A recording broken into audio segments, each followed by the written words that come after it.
Rupee দুর্বল হলেই যে সবসময় খারাপ হবে এমন কিন্তু কোনো কথা নেই। তার একটা ভালো প্রভাবও আছে। আবার একই সঙ্গে রপ্তানি কিছুটা প্রতিযোগিতামূলক হয়। তাই অনেক দেশ ইচ্ছা করেও কিছুটা অবমূল্যায়ন বরদাস্ত করে। অর্থাৎ ভারতকে সামনের দিনে আরও বড় শুল্কের মুখে কিন্তু পড়তে হতে পারে। আপনি আমি সবাই একটা যুদ্ধের মধ্যে আছি।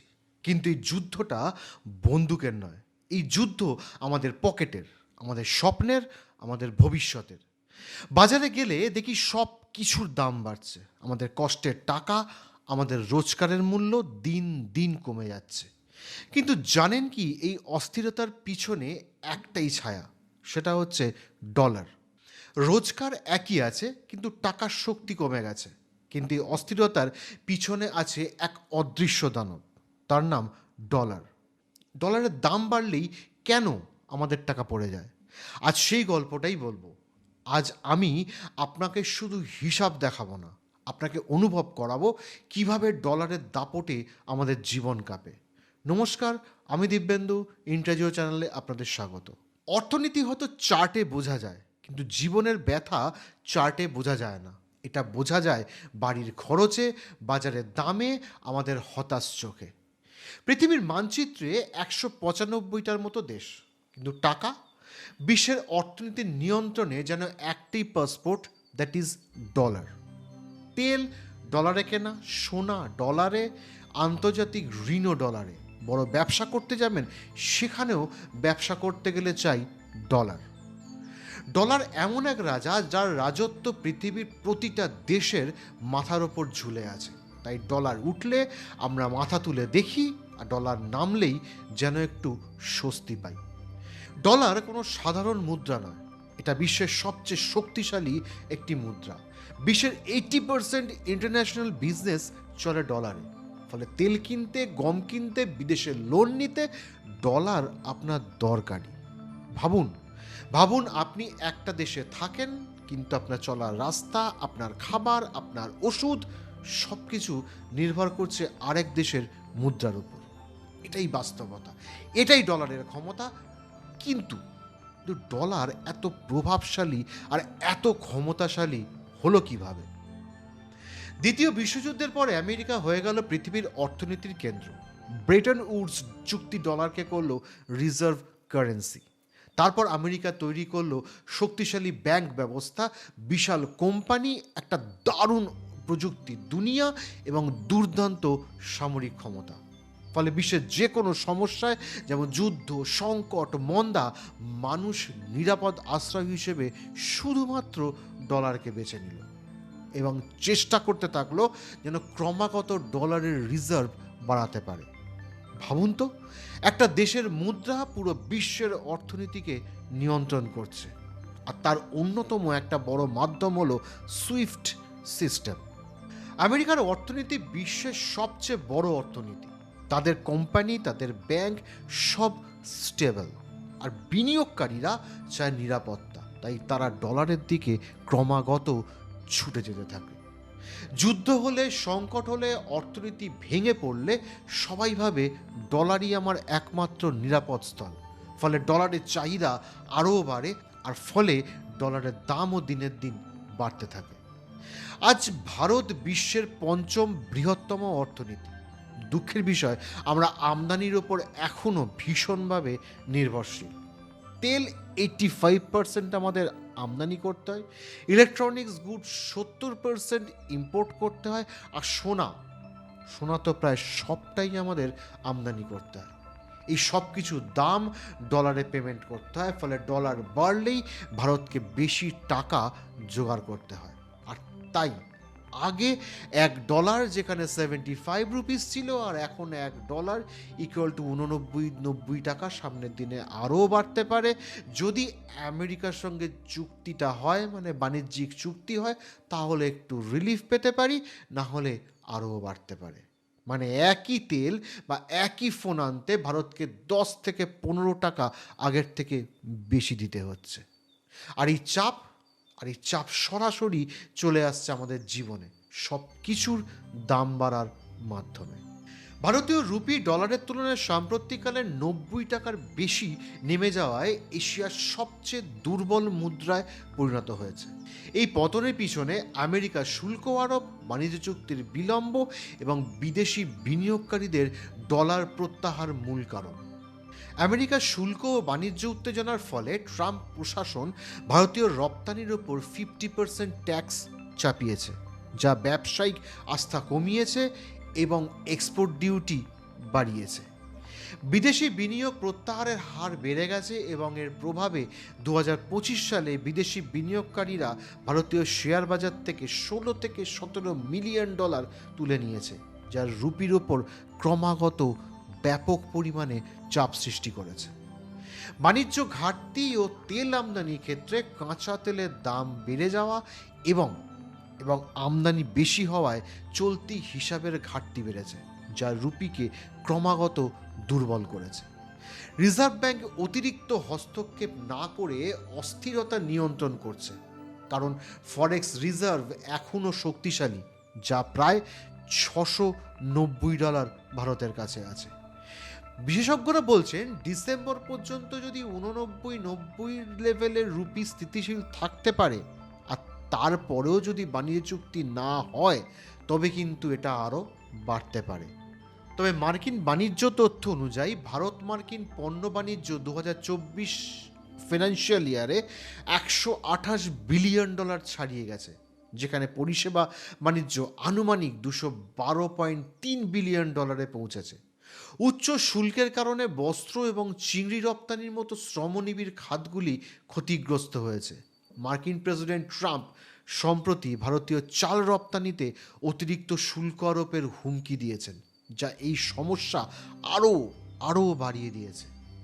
হোয়াইট হাউসে আমেরিকার কৃষকদের জন্য বিশেষ প্রকল্পের উদ্বোধন করেন ট্রাম্প, আর সেখানেই ভারতীয় সহ এশীয় দেশগুলি থেকে আমেরিকায় আমদানিকৃত কৃষি পণ্য নিয়ে ভীষণভাবে উষ্ণ প্রকাশ করেন তিনি।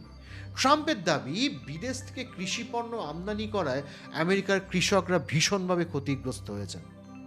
আমেরিকার কৃষকদের স্বার্থ রক্ষাতে যা করণীয় তা তিনি করবেন। তার বক্তব্য, আমরা কোটি কোটি ডলারের কথা বলছি, আর ভেবে দেখুন কিছু দেশ আমাদের থেকে এত সুবিধা তুলেছে যে ভাবা যায় না। কৃষকরা অত্যাবশ্যকীয় জাতীয় সম্পদ, আমেরিকার মেরুদণ্ড। তাই আমেরিকার কৃষিকে ঘুরিয়ে দাঁড় করাতে শুল্ক কৌশলই একমাত্র ভরসা ট্রাম্পের। আর সেই আলোচনাতে বিশেষ করে ভারতের নাম উঠে আসে। আমেরিকার লুইজিয়ানার কৃষকরা বিষয়টি নিয়ে সরব হন। তারা জানান, ভারত এবং এশিয়ার মতো দেশ থেকে আমদানিকৃত ভর্তুকিযুক্ত চালের ওপর রমরমা এত যে দেশে উৎপন্ন চালের দাম মিলছে না। অথচ আমদানিকৃত চালের গুণমানও তেমন ভালো নয় বলে অভিযোগ তোলেন আমেরিকার কৃষকরা। আর এতেই সুর চড়ান ট্রাম্প। আমেরিকার সঙ্গে প্রতারণা হচ্ছে, সস্তা নিম্নমানের চাল আমেরিকার ঘাড়ে চাপিয়ে দেওয়া হচ্ছে বলে দাবি করেন তিনি। এই প্রসঙ্গে সরাসরি ভারত, থাইল্যান্ড এবং চীনের নাম উঠে আসে। এরপরেই সেই গুরুত্বপূর্ণ কথাটি বলেন।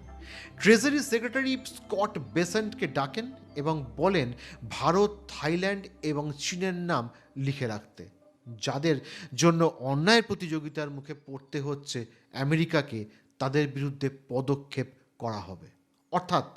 অর্থাৎ ভারতকে সামনের দিনে আরও বড় শুল্কের মুখে কিন্তু পড়তে হতে পারে। তবে আশার কথা, বাণিজ্য চুক্তি চলছে এবং দুপক্ষ মানে ভারত এবং আমেরিকা আশা করা যায় একটা ভালো জায়গায় এসেছে। তবে সবটাই কারেন্ট স্ট্যাটাসের উপর ডিপেন্ড করে। India, Thailand, China into Puerto Rico, not into the continental U.S., but into Puerto Rico. Those are the main culprits. So Puerto Rico used to do a lot of business, and now 100% Puerto Rico was U.S. based. All right. And so now easy to settle. ভারতের রপ্তানির ওপর 50% মার্কিন যুক্তরাষ্ট্রের উচ্চ শুল্ক ভারতের অর্থনীতি প্রবৃদ্ধির অন্যতম প্রধান চালিকা শক্তি হিসেবে কাজ করে। ভারত 2030 সালের মধ্যে $1 ট্রিলিয়ন পণ্য রপ্তানিতে পৌঁছানোর একটা লক্ষ্য নির্ধারণ করেছে।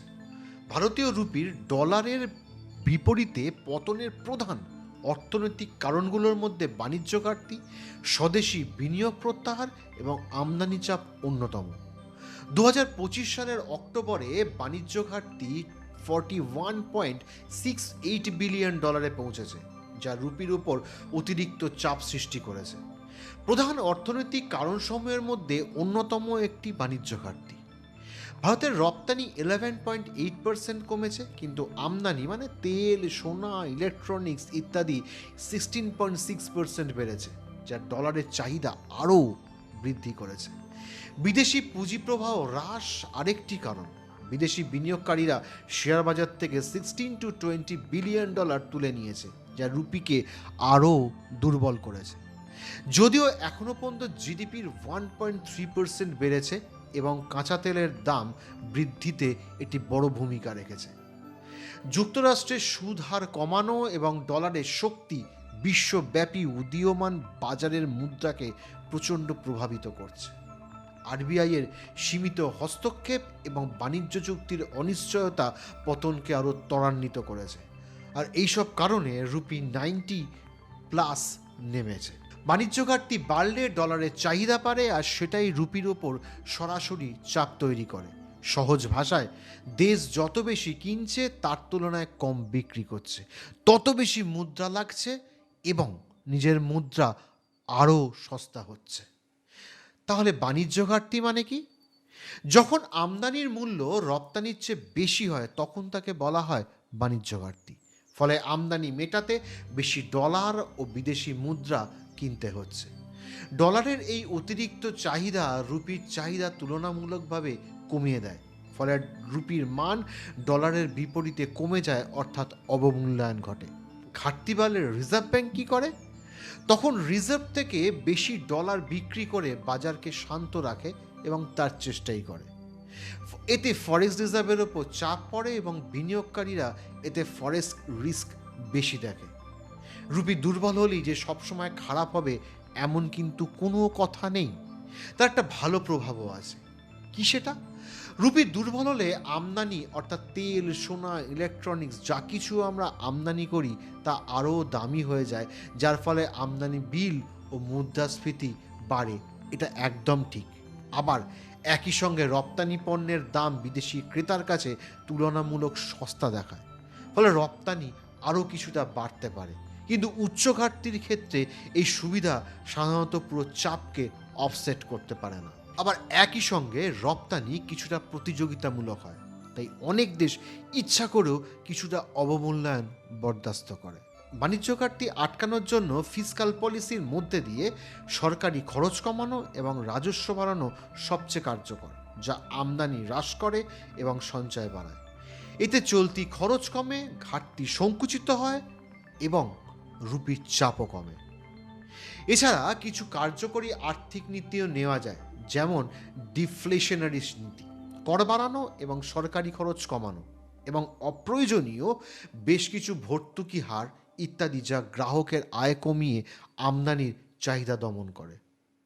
যেমন উৎসাহ দেওয়া, অর্থাৎ যে কোনো রকম ট্যাক্স কমিয়ে সঞ্চয় বাড়ানো, যা আমদানি কমায় এবং বাণিজ্য ভারসাম্য উন্নত করে। এছাড়া দেশীয় উৎপাদনের জন্য PLI স্কিম নিয়ে আসা হয়, যা আমদানি নির্ভরতা কমায়। ভারত সরকার অলরেডি ট্যাক্স কমানো এবং PLI স্কিম নিয়ে যথাযথ ব্যবস্থা নিয়েছে। ইউক্রেনের যুদ্ধ, মধ্যপ্রাচ্যের উত্তেজনা, মার্কেট ক্র্যাশ সব কিছু ডলারকে আরও শক্তিশালী করে আর আমাদের টাকাকে দুর্বল করে। ফেডের সুদ বাড়ালে বিনিয়োগকারীরা ডলার কেনে, ডলার আরও শক্তিশালী হয়, আমাদের মতো দেশগুলো আরও দুর্বল হয়। যুদ্ধ হলে তেলের দাম বাড়ে, তেলের দাম বাড়লে ডলারের চাহিদা বাড়ে, তার ফলে রুপি আরও দুর্বল হয়। এ যেন এক শৃঙ্খল, একদিকে আগুন লাগলে ধোঁয়া পুরো পৃথিবীকে ঢেকে ফেলে। ডলার বাড়লে শুধু আমদানি দামি হয় না, সাধারণ মানুষের জীবনেও ঝড় ওঠে। এটা বোঝা যায় বাড়ির খরচে, বাজারের দামে, আমাদের হতাশ চোখে।